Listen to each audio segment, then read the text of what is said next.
Husband wife मिल करके करना है। ऐसा नहीं कि हस्बैंड बोले कि आधा तुम कर लो और आधा हम कर लेते हैं, क्योंकि ये बिजनेस फैमिली बिजनेस है। दोनों मिल करके करेंगे तो बिजनेस बहुत तेजी से ग्रो करेगा। तो सबसे पहले हम बता दें कि 9 कोर स्टेप को 3 भागों में बांटा गया है। पहला जो 3 चीज है वो वॉल्यूम क्रिएशन का पार्ट है। दूसरा जो 3 चीज है वो नॉलेज और नॉलेज को एनहांस करता है, सेल्फ डेवलपमेंट को एनहांस करता है। और जो तीसरा 3 पार्ट है वो कैरेक्टर को बिल्ड करता है। अब हम थोड़ा-थोड़ा बता दें कि यहाँ पे करना क्या है। सबसे पहला पॉइंट कि 100% प्रोडक्ट यूज। तो 100% का मतलब होता है कि हम जब अपने बिजनेस में आए हैं, मेरा खुद का दुकान है, हम खुद के मालिक है, तो हमको अपने दुकान का प्रोडक्ट यूज करना है। मैं ये नहीं बोल रही हूँ कि बिजनेस में आते साथ आप सारा प्रोडक्ट यूज करने लगे, मगर जहां तक हो सकता है, जितना प्रोडक्ट हो सकता है उसको हम लोग रिप्लेस करने की कोशिश करेंगे। धीरे धीरे सीखेंगे, ऑफलाइन से सीखेंगे, मीटिंग्स फंक्शन से सीखेंगे, प्रोडक्ट को रिप्लेस करते जाएंगे। पहले हम छोटा-छोटा प्रोडक्ट यूज़ करना शुरू करेंगे, फिर जैसे-जैसे हमारी इनकम होगी, अगर हम अगर इस लायक है कि हम सारे प्रोडक्ट को रिप्लेस कर दें, तो बहुत अच्छी बात है। क्योंकि जब हम बिज़नेस में आए हैं, तो जितना जल्दी हम हर चीज़ को फ़ील एंड टच करेंगे, तो ज़्यादा अच्छा लगेगा। तो 100% प्रोडक्ट यूज़ करना है, क्योंकि जब प्रोडक्ट हम यूज़ करेंगे, तभी हमको कॉन्फिडेंस होगा, नॉलेज होगा, और जब नॉलेज कॉन्फिडेंस होगा, तभी हम इसका दूसरा पार्ट कर पाएँगे। और दूसरा पार्ट क्या है? 15 से 20 कस्टमर बनाना। 15 से 20 कस्टमर बनाना बहुत आसान है, क्योंकि हमारे पास बहुत सारे प्रोडक्ट है। आज लगभग 150 से भी ऊपर प्रोडक्ट है और हर महीने कुछ ना कुछ नया प्रोडक्ट आ रहा है। हम लोग जब आज से 20 साल पहले जब इस बिज़नेस को जॉइन किए थे, तो मात्र 5 से 6 प्रोडक्ट था। उस प्रोडक्ट को लेकर के हम लोग सिल्वर हुए थे। और आज आप लोग बहुत खुशकिस्मत हैं कि आज आप लोगों के बीच में इतने सारे प्रोडक्ट की रेंज है। और इतने सारे रेंज में बहुत सारे लोग होंगे जिनको हेल्थ का चैलेंज होगा, बहुत सारे लोग होंगे जो ब्यूटी का प्रोडक्ट ढूँढ रहे होंगे, बहुत सारे लोग ऐसे होंगे जो इम्यूनिटी का प्रोडक्ट ढूँढ रहे होंगे। तो आपको क्या करना है कि नज़र खुला रखना है। कौन-कौन सा प्रोडक्ट ढूँढ रहा है, लोगों की ज़रूरत को समझना है और उसको प्रोडक्ट देना है। कस्टमर 2 तरह से बनते हैं, एक तो हो गया कि हम जा कर के वहाँ पे प्रोडक्ट का डेमो दिखा कर के कस्टमर बनाते हैं, उसको लिफलेट देके आते हैं, कुछ-कुछ बताते हैं प्रोडक्ट के बारे में, जो भी नॉलेज उसको शेयर करते हैं। और दूसरा प्रोडक्ट बनता है जब हम प्लान दिखाते हैं, तो ज़रूरी नहीं है कि सब लोग बिज़नेस में आ जाएँगे। तो जो बिज़नेस में नहीं आएँगे, हम लोग कोशिश करते हैं कि चलो कोई बात नहीं, आपको बिज़नेस जब करना होगा आप कीजिएगा, आप फिलहाल ये प्रोडक्ट यूज़ कीजिए। तो जो 2 तरह से कस्टमर बनते हैं। तीसरा पॉइंट हमने बताया STP, show the plan and share the product. Plan तो हर रोज दिखाना है, चाहे जो भी हो।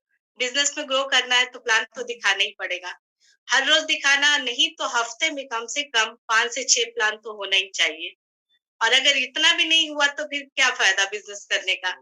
तो प्लान दिखाना है। मैं हमेशा एक स्टोरी सुनाती हूँ कि बिल ब्रेट की वो स्टोरी है कि एक दिन बिल ब्रेट बहुत उदास थे और वो रात में घर से निकले, बहुत बारिश हो रही थी। उनको समझ में नहीं आ रहा था कि आज मैं क्या करूँ, आज मैंने एक भी प्लान नहीं दिखाया। या तो लोग प्लान नहीं दिखाते तो नींद भी आ जाती है, उनको तो नींद भी नहीं आती थी। तो वो बहुत परेशान थे, रात बिल्कुल अंधेरी थी, बारिश हो रही थी और वो सोच रहे थे कि मैं घर जाऊँ तो कैसे, आज तो मैंने एक भी प्लान नहीं दिखाया। इतने में उन्हें एक शराबी नज़र आया, तो सोचे कि चलो इसको जाकर के मैं थोड़ा बात करता हूँ। वो उसको बात की और अपना जो है कार्ड उसको दे करके आ गए। बोले कि एक बिज़नेस प्लान है, तुम आओगे तो हम तुमको बताएँगे ये बिज़नेस। दूसरे दिन जब शराबी का नशा टूटा, तो वो बोला, उसको याद आया कि अरे! एक आदमी हमारे पास आया तो वो एक कार्ड छोड़ के चला गया। वो उस कार्ड को लेके एक दूसरा शराबी को लेके बिल ब्रेट के पास पहुँचा। बोला, सर क्या आप इनको वो बता सकते हैं जो हमको बताना चाहते थे? तो बिल ब्रेट बोले कि क्यों नहीं, बिल्कुल बताएँगे। तो बिल ब्रेट ने उस शराबी को भी प्लान दिखाया।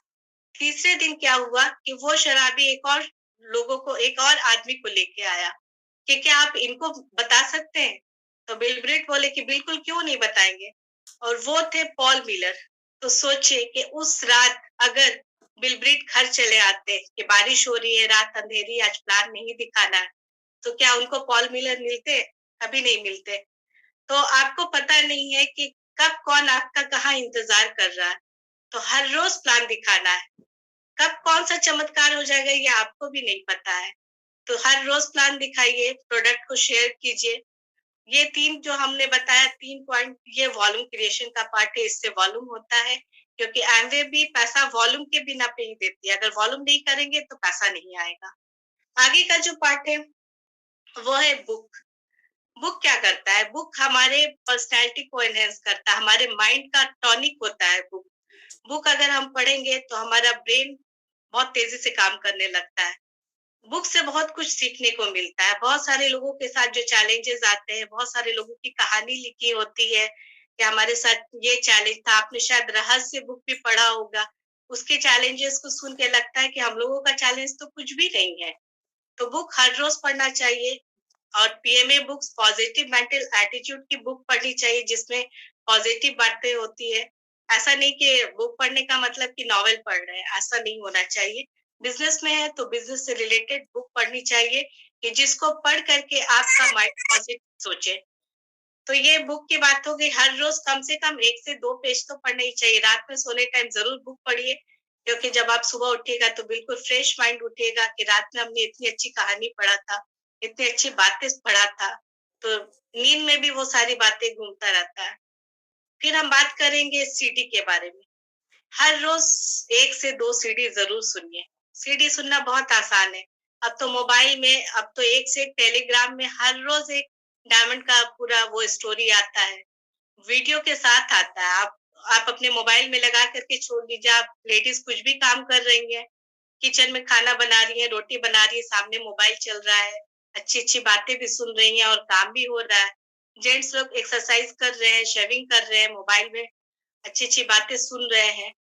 तो सीडी सुनिए। सीडी से बहुत सारे लोग बहुत अपने आप को रिलेट कर पाते हैं। बहुत सारी लेडीज क्या होती हैं कि बोलती है हमारा तो बच्चा छोटा है, मैं बिजनेस को कैसे करूं, या फिर घर में बहुत सारे काम रहते हैं। तो सीडी से क्या होता है कि जब आप अलग अलग डायमंड का रैली सीडी दीजिएगा तो किसको कौन सा कहानी टच कर जाएगा ये कोई नहीं जानता है। तो सीडी सुनने से बहुत लोग अपने आप को उससे रिलेट कर पाते हैं। बहुत सारे डॉक्टर भी होते हैं, वो सोचते हैं कि मैं क्यों इस बिजनेस को करूं। तो डॉक्टर की सीडी सुनने पे लगता है कि अरे जब ये डॉक्टर कर सकते हैं तो इस बिजनेस की जरूरत तो मुझे भी है। था मधुबाला, जीवन मधुबाला का सीडी, उनका स्टोरी सुन के वाक़ई मैं दहल गई कि किस तरह से उनको जो है कैंसर हुआ और कितना दिन तक वो लोग हॉस्पिटलाइज़ रहे, और मतलब ज़िंदगी का आखिरी साँस गिन रहा था, और कैसे वो उनके ऊपर जो है मतलब किस तरह से ऊपर वाले ने मेहरबानी की और वो आज ठीक हो गए और आके मीटिंग फंक्शन में वो अपना स्टोरी सुना रही हैं। तो ये सब सुनने के बाद लगता है कि लाइफ़ में कुछ भी चैलेंज आ जाए, कुछ भी चैलेंज आ जाए, सब फीका है। तो सीडी हर रोज़ सुनना चाहिए। फिर बात करते हैं मीटिंग फंक्शन का। तो मीटिंग फंक्शन से आदमी बहुत कुछ सीखता है, एक पॉजिटिव माहौल मिलता है। जैसे अभी हम लोग जो कर रहे हैं ये वर्चुअल, तो ये भी अच्छी-अच्छी बातें होती है, पॉजिटिव बातें होती है, नेगेटिव बातों से हम लोग बिल्कुल दूर रहते हैं। तो अच्छी-अच्छी बातें दिमाग में जा रही है तो अच्छा लगता है, एक पॉजिटिव एसोसिएशन, एक माहौल बना रहता है घर का। अभी मीटिंग कई तरह से हो रहा है। हो तो रहा है कि वर्चुअल मीटिंग हो रहा है, मगर कई तरह का मीटिंग होता है। बीट ओपन होता है, आप अपने नए गेस्ट को इसमें डाल सकते हैं। फेस मीटिंग होता है, आप अपने डिस्ट्रीब्यूटर को यहाँ पे डाल सकते हैं। कई तरह का मीटिंग होता है। एमवे की ट्रेनिंग दिन भर होती रहती है। उस ट्रेनिंग का लिंक आप अपने लोगों को दे करके वहाँ पे अटैच करवा सकते हैं। तो इस तरह की मीटिंग फंक्शन से हम लोग सीखते हैं, क्योंकि हम लोग सीखेंगे तभी हम किसी को सिखा पाएँगे। तो ये 3 जो पार्ट हमने बताया, वो हमारे नॉलेज को और हमारे सेल्फ डेवलपमेंट को एनहांस करता है। उसके बाद मैं बात करूँगी टीचेबिलिटी की। टीचेबिलिटी मतलब सीखने के लिए हमेशा तैयार रहिए। सीखना क्या है? जो भी आप लाइन बता रहे हैं, आपका सिस्टम बता रहा है, एमवे बता रहा है, अच्छी-अच्छी बातें को सीखिए। कभी दिमाग में ईगो नहीं आना चाहिए कि अब तो हम बहुत सीख गए, अब तो हम बहुत ज़्यादा जान गए, ऐसा नहीं है। एक छोटा-सा एग्ज़ाम्पल मैं दूँगी कि जब हम लोग कहीं सफ़र पे जाते हैं और रोड किनारे जब चाय पीते हैं, तो क्या होता है, कुल्हड़ में जो चाय मिलती है, तो चाय पीते हैं तो हम लोग क्या करते हैं, कुल्हड़ को फेंक देते हैं। और कुल्हड़ फेंकते हैं तो बहुत सारे कुल्हड़ को देखिएगा कि वो बिल्कुल सीधा जाके गिरा है, कोई कुल्हड़ उल्टा जाके गिरता है, कोई कुल्हड़ टेढ़ा गिरता है, कोई बिल्कुल ही टूट जाता है। कुल्हड़ के गिरने के बाद अगर बारिश होती है तो जो उल्टा गिरता है उसमें तो बारिश का एक बूंद भी नहीं जाता है। जो थोड़ा टेढ़ा होता है उसमें थोड़ा-सा पानी जाता है और जो बिल्कुल सीधा होता है उसमें बहुत सारा पानी जम जाता है, भर जाता है। तो हमारा माइंड भी वैसे ही होता है, हमको इगोइस्ट नहीं होना है, ईगो लेके नहीं चलना। अगर ईगो लेके चलेंगे यानी हम टेढ़े हैं, हमारे अंदर तो कुछ जाएगा ही नहीं। कोई कोई कुछ बताने की कोशिश करेगा तो हम सोचेंगे हमारे पास तो हम बहुत नॉलेज है, हमको क्या ज़रूरत है सुनने का। मगर ये तो सीखने का प्रोसेस है, हर रोज़ हम लोग सीख रहे हैं। तो हमारे अंदर ईगो नहीं होना चाहिए, वरना वही कुल्हड़ की तरह कि बिल्कुल कुछ तो एकदम ही टूट के बेकार हो जाता है। तो ये हो गया टीचेबिलिटी, हम लोगों को सीखने के लिए हमेशा तैयार रहना चाहिए। वैसे भी हम लोग देख रहे हैं कि अभी कोरोना में अभी सब लोग वर्चुअल हो गए हैं। स्टार्टिंग में कोई तैयार नहीं होते थे कि इस तरह की मीटिंग कैसे हम लोग करेंगे। लोगों को लगता था कि कैसे लोगों को इसमें हम लोग बुलाएँगे या कौन करेगा? मतलब दिमाग में तरह-तरह की बातें होती थी। मगर हम लोग सीखे, चेंज किए अपने आप को कि नहीं, सीखेंगे तभी हम लोग ग्रो कर पाएँगे। तो ये होता है टीचेबिलिटी। फिर अकाउंटेबिलिटी, मतलब अकाउंटेबल रहना है। आपको झूठ सच नहीं करना है, किसी का पैसा इधर-उधर नहीं करना है, किसी के साथ कुछ भी बुरा नहीं सोचना है। सीखने के लिए अकाउंटेबल रहना है, मतलब कि आपको अपलाइन ऑनलाइन के प्रति अकाउंटेबल रहना है, हमेशा अकाउंटेबल रहना है। फिर लास्ट पार्ट मैं इसका बोलूँगी, अपलाइन कम्युनिकेशन। ये अपलाइन क्या होता है? ये बहुत बड़ा चीज़ होता है। जिसको जिसका अपलाइन ग्रोइंग अपलाइन अगर अच्छा अपलाइन मिल गया ना, तो वो बहुत खुशकिस्मत है। क्योंकि अपलाइन वो चीज़ है कि आपको कभी गलत रास्ता नहीं दिखाएगा, आपको कभी गलत रास्ते की तरफ जाने ही नहीं देगा। अपलाइन ग्रोइंग अपलाइन आप एक ज़रूर अपना हाथ उनके हाथ में दे दीजिए और बोलिए अपने अपलाइन को कि मेरा हाथ कभी मत छोड़िएगा, क्योंकि ग्रोइंग अपलाइन आपको हमेशा कामयाबी की तरफ ले जाएगा। Upline just like mirror, mirror की तरह होता है। जैसे हम लोग बचपन से अपना बाल झाड़ते आए हैं, मगर आज भी मिरर की ज़रूरत होती है। बिना मिरर के हम लोग बाल नहीं झाड़ पाते। क्यों? बचपन से तो झाड़ रहे, अब तो आदत हो जानी चाहिए, मगर नहीं, मिरर की ज़रूरत पड़ती है। वैसे ही अपलाइन की ज़रूरत हमेशा पड़ेगी इस बिज़नेस में। आप कितना भी आगे चले जाइए, बिना अपलाइन के ये बिज़नेस नहीं होगा। अपलाइन अगर आपका बिज़नेस बहुत तेज़ी से हो रहा है, तो भी अपलाइन से बात कीजिए। बिज़नेस नहीं हो रहा है, तो भी अपलाइन से बात कीजिए। कोई नया आइडिया दिमाग में आया, तो भी अपलाइन से पूछिए कि मैं ये सोच रहा हूँ, क्या ये सही है? अपलाइन को बहुत एक्सपीरियंस होता है, चाहे वो आपकी आपसे उम्र में छोटा हो या बड़ा हो या जैसा भी अपलाइन हो। अपलाइन को एक्सपीरियंस होता है, चाहे वो 1 दिन पहले क्यों नहीं बिज़नेस में आपसे आया हो। तो अपलाइन से हमेशा टच में रहिए, हमेशा बातें कीजिए। मैं तो बोलूँगी कि हर रोज़ बात करना चाहिए, क्योंकि अपलाइन के पास बहुत सारा नॉलेज होता है। और ये हम सारा पॉइंट बताएँ, ये लास्ट का जो 3 पॉइंट है वो कैरेक्टर को बिल्ड करता है और हमारा बिज़नेस इसी पे आधारित है। और ये 9 कदम जो हमने बताया, ये जो लोग लगातार कंसिस्टेंसी और परसिस्टेंसी करते रहेंगे, तो वो कामयाब होंगे ही होंगे, उनको कामयाबी से कोई रोक नहीं सकता। Thank you.